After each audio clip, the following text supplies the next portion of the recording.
কেড়ে নেব, আমি মোদির জীবন কেড়ে নেব, আমি যোগীর জীবন কেড়ে নেব, আমি আরএসএস এর জীবন কেড়ে নেব, আমি সমস্ত উগ্রবাদী হিন্দুত্বের জীবন কেড়ে নেব।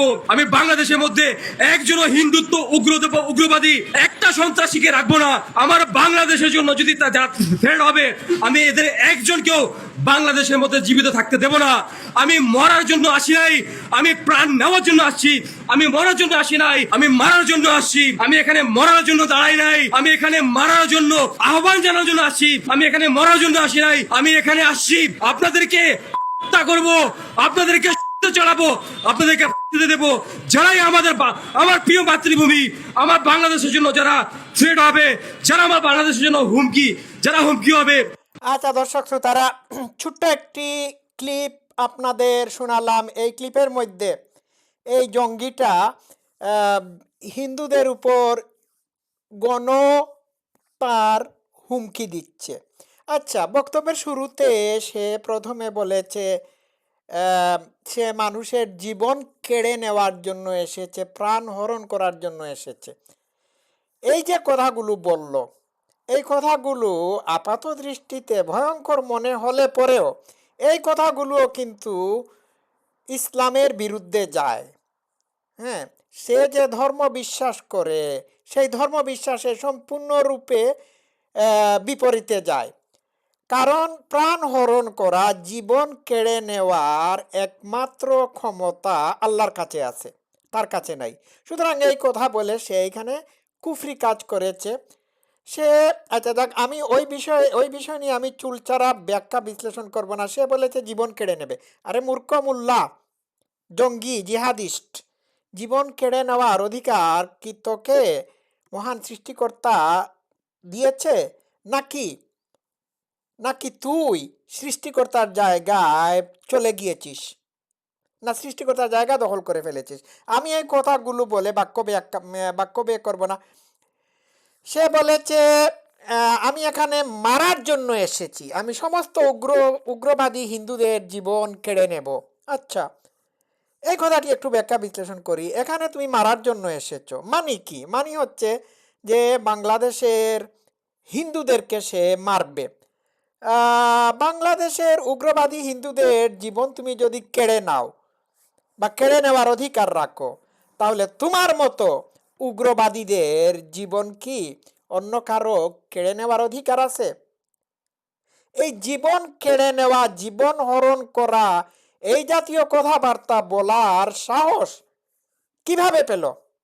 এর কারণ হচ্ছে বাংলাদেশে ইউনূসের তত্ত্বাবধানে গেল 17 মাস যাবৎ একটি জঙ্গি দল ক্ষমতায় এসেছিল। এই জঙ্গি দলের নামটা কি জানেন? জঙ্গি দলের নামটা হচ্ছে জামাত ইসলাম। ইউনূস ক্ষমতায় এসে বাংলাদেশে মৌলবাদের উত্থান বা জঙ্গিবাদের উত্থান ঘটিয়েছে। যতদিন পর্যন্ত শেখ হাসিনা ক্ষমতায় ছিলেন ততদিন পর্যন্ত এই জঙ্গিদেরকে তিনি আন্ডার কন্ট্রোলে রাখেছিলেন, নিয়ন্ত্রণে রেখেছিলেন, তার নিয়ন্ত্রণাধীন ছিল। কোনো জঙ্গিকে তিনি জেল হাজতে পাঠিয়েছেন, কোনো জঙ্গিতে তিনি ফাঁসির কাস্টে ঝুলিয়েছেন। বেশিরভাগ জঙ্গিকে তিনি দমন নিপীড়নের মাধ্যমে কন্ট্রোলে বা নিয়ন্ত্রণে রেখেছিলেন। ইউনূস ক্ষমতায় এসে ঢাকা সহ বাংলাদেশের সমস্ত জেলখানা থেকে জঙ্গিদেরকে ছেড়ে দেয়। বিষয়টা বুঝতে পারছেন? যার কারণে এই জঙ্গিরা বাংলাদেশের বিভিন্ন জায়গায় ছড়িয়ে ছিটিয়ে আছে। তো আমি একটা কথা বলি, ঢাকার চিড়িয়াখানার সকল হিংস্র পশুদেরকে যদি গেট খুলে দেওয়া হয়, গেট খুলে ছেড়ে দেওয়া হয়, তাহলে কি অবস্থা হবে? চিড়িয়াখানার সকল হিংস্র পশুগুলো ঢাকার বিভিন্ন জায়গায় ছড়িয়ে ছিটিয়ে যাবে এবং মানুষের উপর আক্রমণ করবে। তো ইউনূস একইভাবে জেলখানা থেকে সকল জঙ্গি পশুদেরকে ছেড়ে দিয়েছে, আর এরা এখন যত্রতত্র মানুষ মারার হুমকি দিচ্ছে। ইউনূস যে ছেড়ে দিয়েছে এটির ব্যাখ্যা বিশ্লেষণ আমি একটু পরে এভিডেন্স বা প্রমাণ সহকারে দেব। একটু ব্যাখ্যা বিশ্লেষণ করে নেই। ইউনূস ক্ষমতায় আসার পরই বাংলাদেশে শুধুমাত্র বঙ্গবন্ধুর ভাস্কর্য ভাঙচুর করা হয়েছে এমনটি না, স্বাধীনতা যুদ্ধের আতুরঘর বা মুক্তিযুদ্ধের আতুরঘর ধানমন্ডি ৩২ কয়েক দফা ভাঙ্গা হয়েছে এবং এটা করা হয়েছে ইনুসের তত্ত্বাবধানে। ইনুস এটা করিয়েছে। এরপরে মাজার ভাঙচুর, শুধু মাজার ভাঙচুর না, মাজার থেকে অলি আল্লাহর মানে অলি আল্লাহ পীর দরবেশের লাশ তুলে নিয়ে আগুন দিয়ে পুড়ানো হয়েছে। একজন সুফি, এমনকি সুফি দরবেশদেরকে তার খানকার ভিতর এই এই যে এই যে এই যে এই যে এই যে উগ্রবাদী, এই উগ্রবাদীদের নেতৃত্বে তাকে জ্যান্ত পুড়িয়ে মারা হয়েছে। আরো শুনবেন, আরো আরো আছে। জ্যান্ত পুড়িয়ে মেরেছে কয়েকজন হিন্দুদেরকে। এর মধ্যে একজন হচ্ছে দীপুচন্দ্র দাস। তো এই যে বাংলাদেশে মাজারপন্থী, আওয়ামী লীগ, ছাত্রলীগ, সুফি দরবেশ, হিন্দু, আহমদিয়া, এইসব মানুষদের উপর যে আক্রমণ নিপীড়ন চালানো হচ্ছে, এটি সারা বিশ্বের মানুষ জেনে গিয়েছে এবং এই কাজটি ইনুস করেছে, ইনুস করিয়েছে।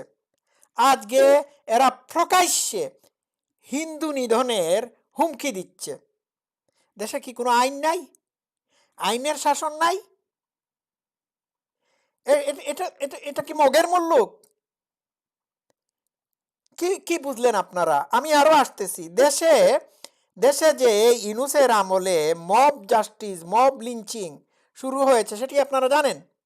এর নেতা হচ্ছে ইনুস। এর কারণ হচ্ছে সে বাংলাদেশকে একটি অকার্যকর, অস্থিতিশীল মৌলবাদী রাষ্ট্রে পরিণত করার প্ল্যান নিয়েই, মাস্টার প্ল্যান নিয়েই এসেছিল। সে হচ্ছে এইগুলোর মাস্টার মাইন্ড।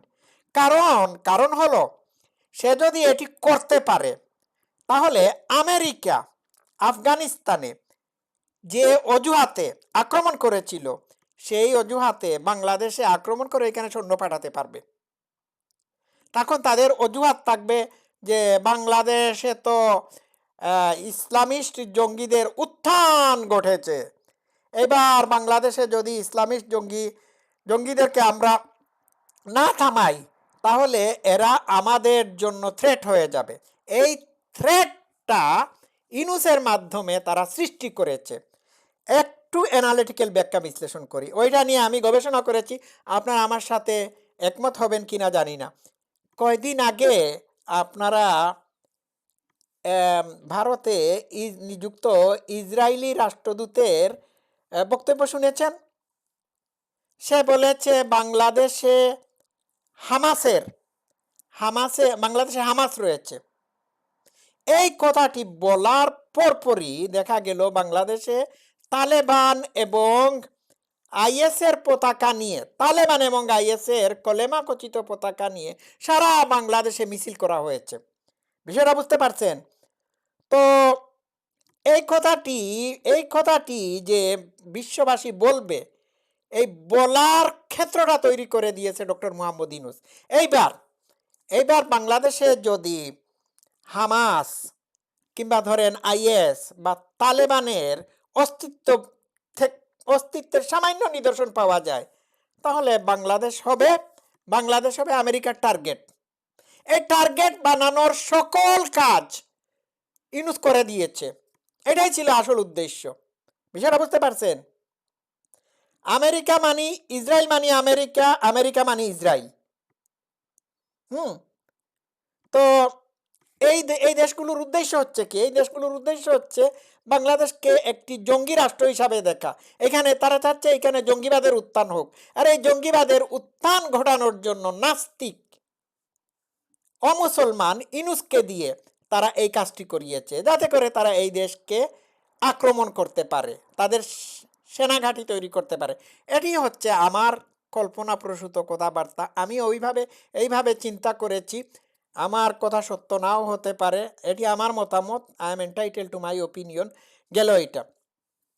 এইবার আসি আমি অন্য কথায়। বাংলাদেশের এহেন পরিস্থিতির জন্য এই এই ইনুস দায়ী। তার বাংলাদেশের প্রতি বিন্দু মাত্র সিম্পেথি, এমপ্যাথি, ভালোবাসা, প্রেম কোনো কিছুই নাই। সে একটা মহা স্বার্থপর, ধুরন্ধর, ধান্দাবাজ এবং সে মার্কিন সাম্রাজ্যবাদীদের এজেন্ট। তাদের এজেন্ডা বাস্তবায়িত করার জন্য সে দেশ দখল করেছে। এই ইনুসই তো বলেছিল এরা, আপনারা বলে থাকেন এরা আমাদের সচিবালয়ে আছে, এরা তো আপনাদের গ্রামেও আছে, তাদের ভয়ে আমরা হাঁটাচলা করব না। হ্যাঁ, এই কথা বলে সে আওয়ামী লীগের উপর মব জাস্টিস করার ফতোয়া দিয়েছে। দর্শক শ্রোতারা, আপনারা বুঝতে পেরেছেন তো। আমি একটা কথা বলি এইখানে, বাংলাদেশে হিন্দুদের উপর বা মাজারপন্থী, সুফি, অলি দরবেশ, আওয়ামী লীগ বা অন্যান্য মানুষদের উপর বা অন্যান্য গোষ্ঠীর উপর যত বেশি নির্যাতন নিপীড়ন হবে, তত বেশি আওয়ামী লীগ ক্ষমতায় আসার সুযোগ হবে। সারা পৃথিবীকে প্রধানমন্ত্রী শেখ হাসিনা বুঝিয়ে দিয়েছেন যে বাংলাদেশ সংখ্যালঘু, বিভিন্ন ধর্মীয় সম্প্রদায়ের মানুষ, বিরোধী দল বা অন্যান্য জাতিগোষ্ঠীর জন্য মোটেই নিরাপদ না। এটি তিনি বুঝাতে সক্ষম হয়েছেন। ঠিক আছে, আসুন আমরা সারা দেশকে এটি বুঝাই। এই ইনুস বাংলাদেশে ধর্মীয় মৌলবাদ, জঙ্গিবাদ, টুকাই মুকাই, তারপর রাজনৈতিক অস্থিতিশীলতা, অন্যায়, অবিচার, এইগুলোর প্রচলন ঘটিয়েছে। একে ক্ষমা করা যাবে না। বিষয়টা বুঝতে পারছেন? আজকে বাংলাদেশে আইনের শাসন নাই, আজকে বাংলাদেশের নারীরা নিরাপদ না। ইনুস যে ওয়াহাদির জানাজার পরে যে বক্তব্য দিয়েছিল, সে বক্তব্যে সে স্পষ্ট করে বলেছিল, হে হাদি, তুমি আমাদেরকে যা শিখিয়েছ তা আমাদের অনুকরণযোগ্য। তো এখন হাদি যা শিখিয়েছে সেটি যদি অনুসরণ করে আমরা বাংলাদেশের নারীদের বিশেষ অঙ্গ জখম করার ফতোয়া দেই বা জখম করে ফেলি, তাহলে এর দায়ভার কিন্তু ইউনুসের উপর পড়বে গিয়ে। ঠিক আছে, বা কেউ যদি বলে যে ইউনুসের মেয়ে কিংবা তার বিবির ওই জায়গা আমরা ফাটাই ফেলাই দেব, তাহলে কি অন্যায় হবে? এই হাদির অনুসারীরা আজকে বাংলাদেশের মানুষদের উপর মানে মব জাস্টিস করার প্রকাশ্যে হুমকি দিয়ে যাচ্ছে না? নারীদের উপর আক্রমণ করার হুমকি দিচ্ছে না? এই যে সালাউদ্দিন আম্মার, নাকি ওইটা তার মায়ের আম্মার ছেলে, আব্বার না, সালাউদ্দিন আব্বার না, ওই সালাউদ্দিন আব্বার বলেছে কেউ যদি